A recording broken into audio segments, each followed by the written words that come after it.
Hey, what's up, bro? You gonna cut it? What's your name, bro? Simba Walker Williams, from DeSoto. I went to school here in Arlington, UTA. I had my dreads for most of my life. I've been doing this portion of my hair for about 10, 11 years. Just came in and decided that, spiritual growth-wise and career-wise, that this was the move I needed to make. And so, here I am. Bro, cut this off. Like, off. Big chop. We're gonna chop it up, man. We're gonna get it right. You nervous? Nah. I was leading up to it, but sitting here today. Yeah, bro, I gotta make you come, bro. You came to terms with me, we had a good conversation. Cool dude, too.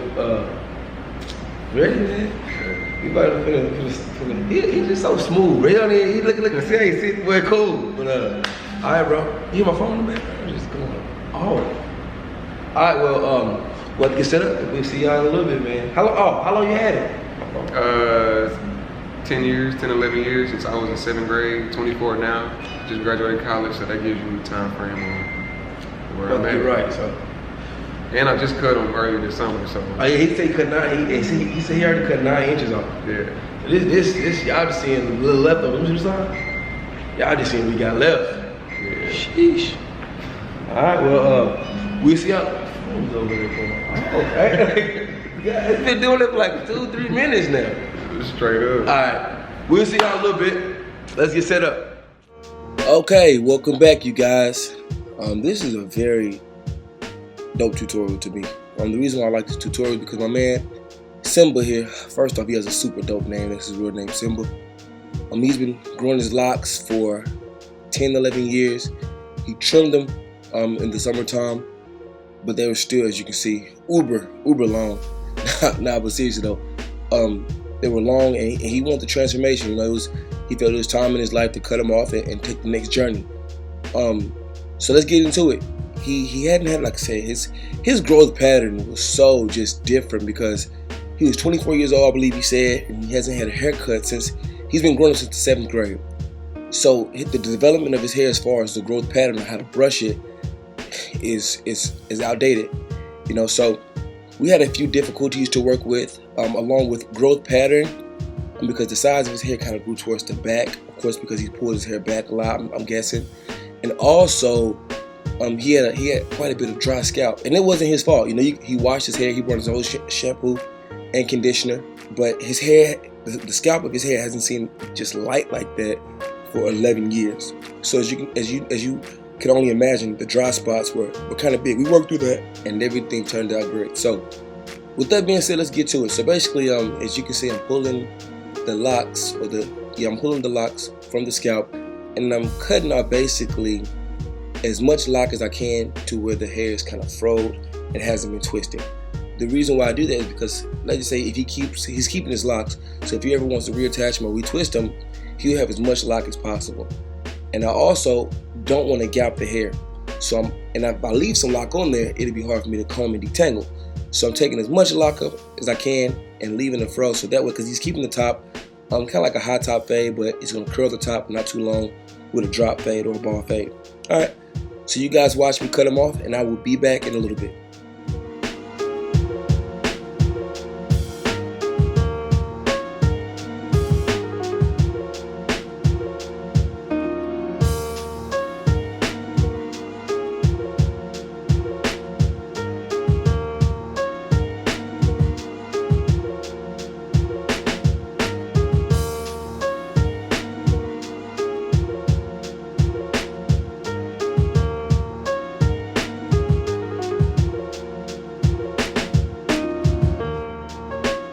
Okay, so after I cut the locks off, I'm pretty much going to wash and then condition his hair. On both the washout products, the shampoo is white, the leave-in conditioner is brown in the brown bottle. So one good reason to wash any client who's had long hair, whether they've been braids, just grew it out, or locks, is you want to shrink that hair. Whenever you wash curly hair, African American hair, it shrinks, reverts back to its natural state. The nice tight curl pattern, so that way when I cut it, I can lay the hair down, I can manipulate it. It makes it much easier for me to manipulate the hair. So as you can see, I'm massaging that scalp, I'm combing out any small kinks that may be in there, anything that I didn't cut off. And I'm just, like I said, massaging and manipulating. So that way when I cut it, it'll make the process much easier for me, and the transformation will come out much smoother and neater for him.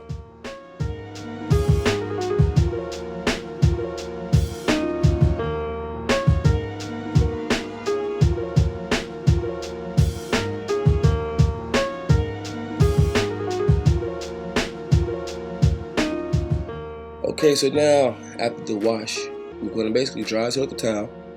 We're going to let the rest air dry, no blow dry, and no heat.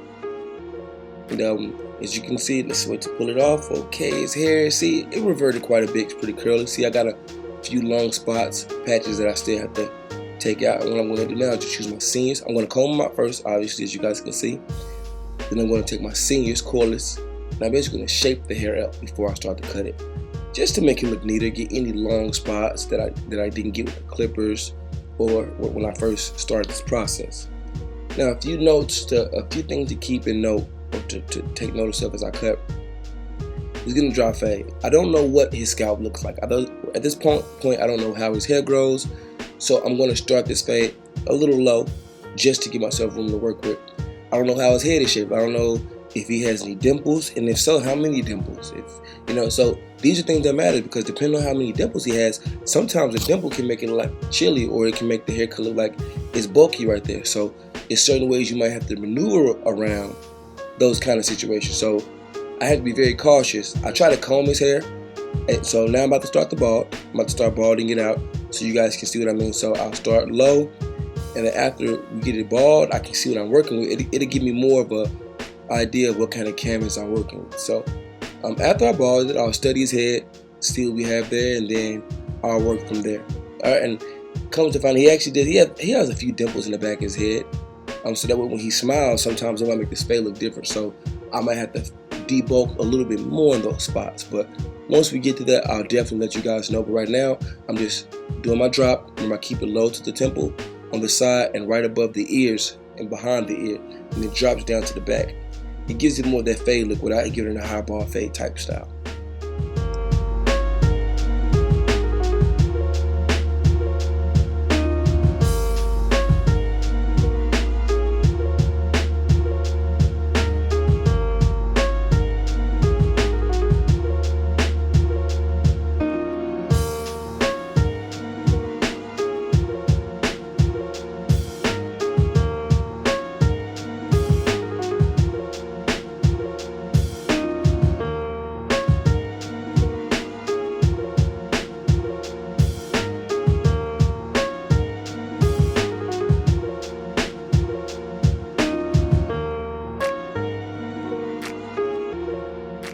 Okay, so to create this secondary line, what I'm going to use is my Andes Masters. If you ever watched my previous videos, you know the Andes Masters is one of my favorite clipper because of how long the comb is. You can stretch the fade quite a bit with it. So to put the secondary line will basically be shaped as the primary ball line, so that way the fade can look very symmetrical. All right. One big note for me is that to make that fade look great, the biggest secret when fading or doing a ball fade, this line right here is the line that needs to be faded in the best. Well, the whole cut needs to, but this line is so important. Like I said, a lot of barbers, when they fade this line in, they take it away. So they'll go from bald to this hair right here, and they'll just basically fade the whole thing out when you're not supposed to. In my book, you're supposed to fade this line in. It's very important because that's what gives that fade that smooth, flush transition. Very important. Okay, so now if you can see, I'm using my Wall Seniors cordless. I love the way these clippers fade. The motor on any Walls clippers is very dope. The comb is a little bit short for my liking. The comb on the back of the blade, that's why I like the Masters as well. But the motor in this clipper is phenomenal. Okay, so as you guys can see, I'm using the corner quite a bit. I pull that ear down, I put my finger over the ear so that way I can fade behind the ear. And I'm not taking away, I'm just fading this line in. If you can look very close, you can see how his hair on the side is going straight to the back mostly. Which usually in most cases, you might have some areas on the client's head that might grow to the back, but usually it grows straight down.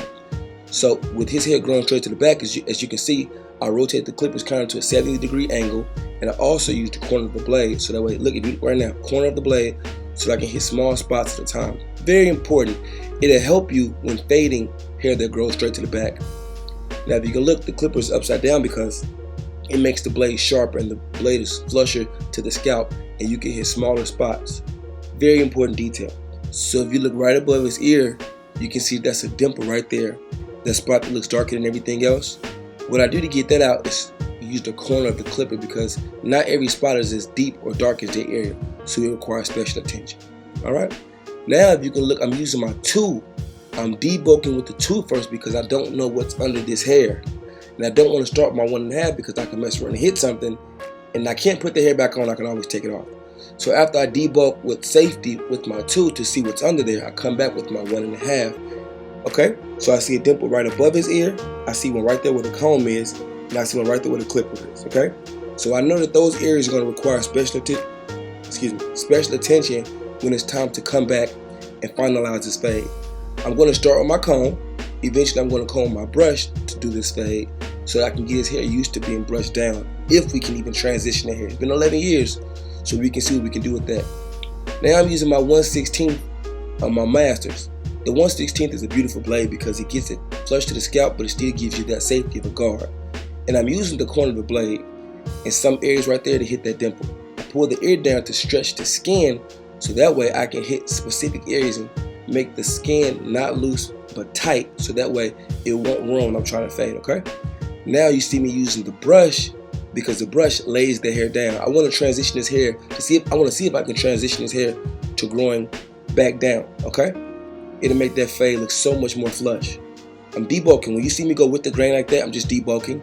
Alright, there's so many different ways to debulk the hair, but right now I'm using the corner. I use the corner. I'm working those dimples. He has quite a few dimples in his head, and I want to make sure I transition them all. Okay, so you guys watch me fade, and I'll be back soon.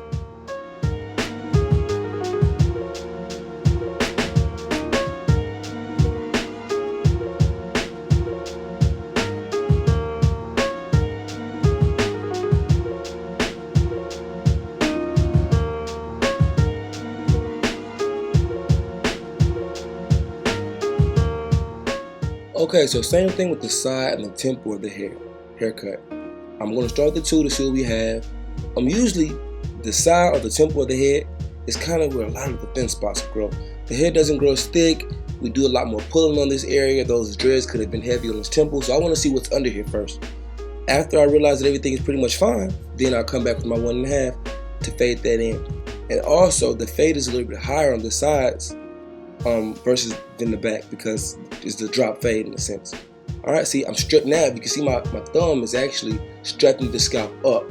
I want to tighten that skin so that way while I'm fading, my workspace can be nice and tight, okay? So after I debulk and I check my area, survey the area with the tool, I come back with my 1.5, and I'm basically going to start to debulk deeper so I can come with my 1/16, and then I can come with my my Masters open. Alright, so you guys can just watch me fade. Enjoy this because it's a beautiful process. You guys watch. I'm combing. I'll start combing. I'm debulking as you can see here. Then I come with the brush just to work that area, okay?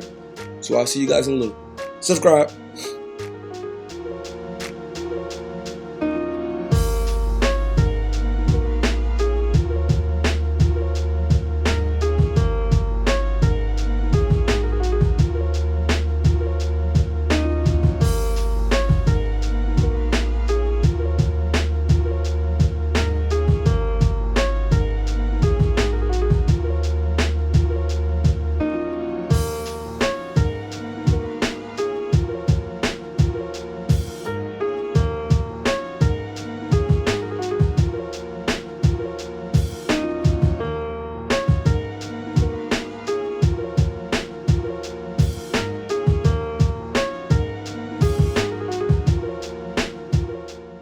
Okay, so now that I have the majority of this fade in, what I'm going to do now is basically debulk and go back and work some certain small spots. You kind of want to do an initial fade, and then you want to go back and check the small spots. It's very important to be tedious and very meticulous when you're doing this kind of work. To me, because it speaks your names. This man hasn't had a haircut in 11 years. His first fade needs to be pretty legit. It needs to be pretty nice. Okay, welcome back to the world of fades, basically. All right, so now those dimple areas that I was telling you back, I'm going back and I'm hitting them slightly. The pressure on his scalp from the clippers is never too tight because I don't want to take too much off at one time. So I'm basically working small areas. All right, so you guys just watch me go back and do little check work. I'm hitting areas to make it look smooth, and then we'll come back to get this edge up.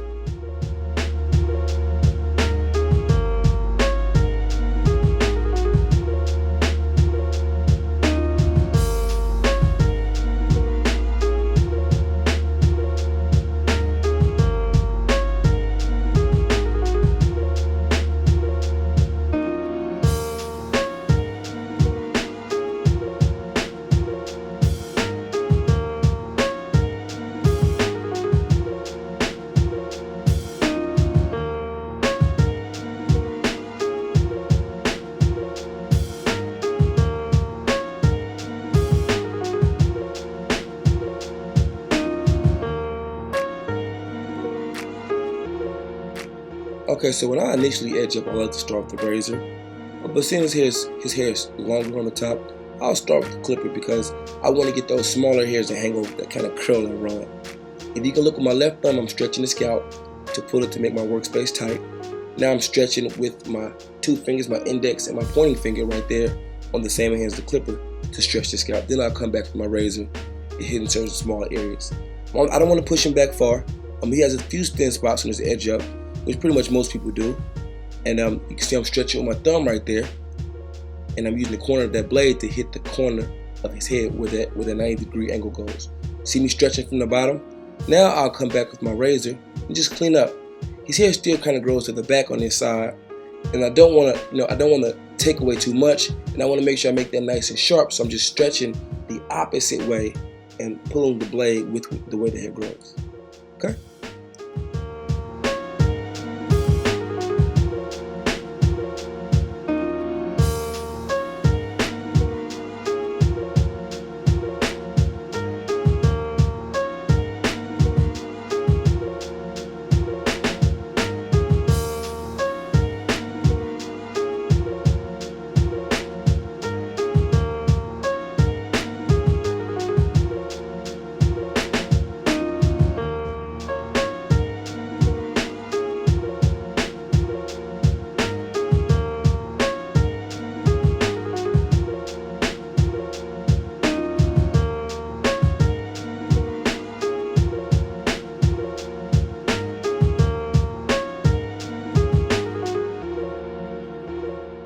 Okay, so after I get the edge up nice and sharp, it's time to shape it up. Although he's rocking curls on top, I still want to shape it up so that way even after the curls, his haircut still has that formation from the way it was shaped, okay? So I'm going back and hit those extended long hairs or those hairs that are really long. Then I'll get the hairs that are the area just kind of thicker. I'll comb it out first, then I'll work that area, okay? So after I shape it up, you guys can watch me shape. I'm laying the clipper flat to the scalp and I'm pulling out. Watch the end of the blade pull out. So that way I don't pull in and take too much off. So after I shape it up, you guys can watch his first reaction to seeing his hair. He hasn't seen his hair yet. I turn him away from the mirror and you guys watch. And you're also going to see what kind of music I listen to while I did this haircut, alright? So you guys enjoy. I really hope you enjoyed the video. Like, subscribe, and check out his reaction. I think you'll enjoy it. So see you guys soon.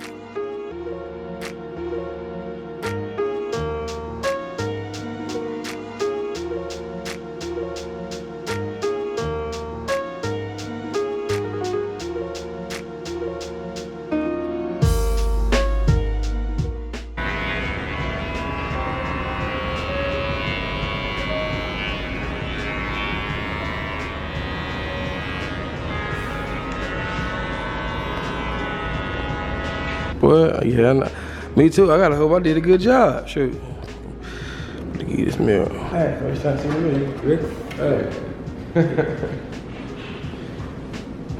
Ooh, man, I ain't seen that. In a minute when you said 11 years? Yeah.